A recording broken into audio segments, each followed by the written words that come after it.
పుస్తకాలు, భాషలేని అక్షరాలు, చూపులోనే అర్థమయ్యే అన్ని మాటలు.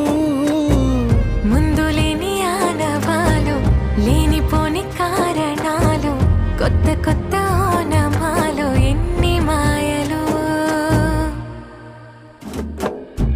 కథలెన్నో చెప్పారు, కవితలు